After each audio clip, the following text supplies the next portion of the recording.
चंद्रकांत खैरे आपल्या सोबत आहेत।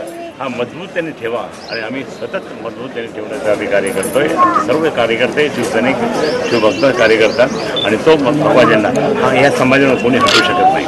आज फक्त भगव्याचं राज्य आहे, बाकी कोणाचं। पण सर यावेळेला असं बोललं गेलं की ही निवडणूक तुम्हाला थोडीशी कठीण चालली आहे किंवा आव्हाने कधीही निवडणूक ही कठीण असली पाहिजे, त्याच्यातून आपलं यश मिळतं। सर यावेळेला आव्हानं सुद्धा होते, इम्तियाज जलील सारखे उमेदवार तुमच्या विरोधात उभे ठाकले होते।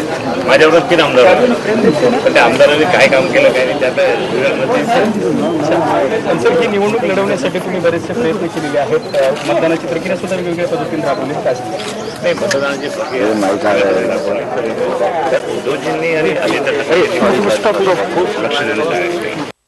मला वेळोवेळी दिवसातून हे करा ते करा आणि प्रशांत किशोर यांचं ते मॅनेजमेंट होतं, त्यामुळे आम्ही सर्व शिवसेना भाजप दोन्ही पण ती बूथच्या वगैरे केली, मतदान केलं खूप चांगलं पद्धतीने। ओके सर, तुम्ही तुमच्या आईला सुद्धा घेऊन आलात, प्रत्येक वेळेला बघतो की दरवेळी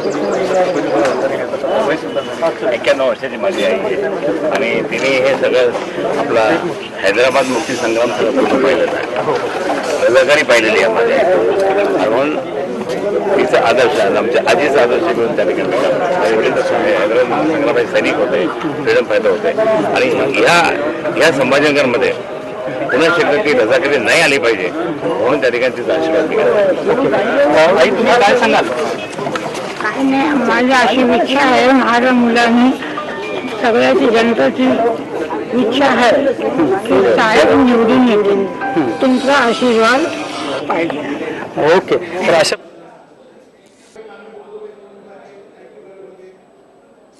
अर्जुन खोतकर यांनी मतदान केलेलं आहे सपत्नीक आणि आता थेट चंद्रकांत खैरे हे मतदान करत असतानाची थेट दृश्य।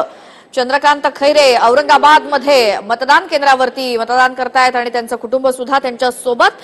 काँग्रेसचे सुभाष झांबड यांनी मगाशीच मतदान केलंय, इम्तियाज जलील यांनी सुद्धा केलेलं आहे आणि औरंगाबाद मध्ये आता शिवसेनेचे उमेदवार चंद्रकांत खैरे, युतीचे उमेदवार चंद्रकांत खैरे मतदान करतायत।